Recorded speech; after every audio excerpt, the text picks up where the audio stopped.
ऐसा लगता है कि उद्धव ठाकरे अब महाविकास आघाड़ी से दूरी बनाने का मन बना चुके हैं और इसीलिए उद्धव ठाकरे एक बार फिर से हार्ड हिंदुत्व की राह पर चल पड़े हैं।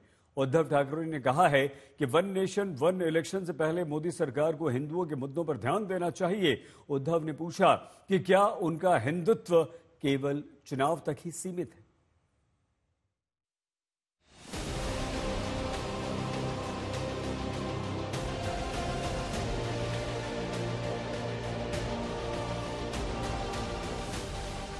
महाराष्ट्र विधानसभा चुनाव में महाविकास आघाड़ी की हार से सबक लेते हुए उद्धव ठाकरे वापस कट्टर हिंदुत्व की विचारधारा पर लौटते दिख रहे हैं। आज जब प्रेस कॉन्फ्रेंस में उद्धव ठाकरे से एक राष्ट्र एक चुनाव विधेयक पर सवाल पूछा गया तो उद्धव जवाब के दौरान हिंदुत्व की पिच पर फ्रंट फुट पर खेलते नजर आए। उद्धव ठाकरे बोले, वन नेशन वन इलेक्शन से पहले मोदी सरकार को हिंदुओं के मुद्दों पर ध्यान देना चाहिए। उद्धव ने पूछा, क्या उनका हिंदुत्व केवल चुनाव तक ही सीमित है? पिछले कुछ दिनों से लगातार हम देखते आए हैं, पढ़ते आ रहे हैं कि बांग्लादेश में हिंदुओं के ऊपर अत्याचार होते जा रहे हैं। खास कर 10, 15, 20 दिन पहले की एक खबर है जिसमें साफ साफ कहा गया है, लिखा गया है कि वहां का इस्कॉन का मंदिर जलाया गया। वहां के इस्कॉन के जो भी क्या कहते हैं उनको पुजारी प्रमुख है, उनको गिरफ्तार किया गया। हमारे विश्वगुरु क्या कर रहे हैं?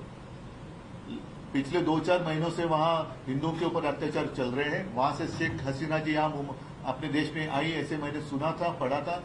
वो तो सुरक्षित है, लेकिन बांग्लादेश में हिंदू असुरक्षित है। तो जिस मोदी जी ने यूक्रेन का वॉर रुकवा दिया था, तो वो हिंदुओं के ऊपर अत्याचार जो हो रहे हैं वो क्यों नहीं रुकवाते? क्या कहने वाले आप, क्या भूमिका लेने वाले हैं? पता चलने तो इस देश के हिंदू जो है देख रहे हैं कि हमने वोट किया, उनको आपको वोट किया है कि हमने आपको आपने बताया था कि बटेंगे तो कटेंगे, इसलिए तो वोट किया।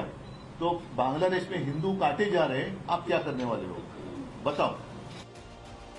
दरअसल बीजेपी उद्धव पर लगातार आरोप लगाती है कि उन्होंने बाला साहेब की हिंदुत्व की विरासत को मिट्टी में मिला दिया, क्योंकि वो सत्ता के लालच में कांग्रेस के साथ गठबंधन कर बैठे।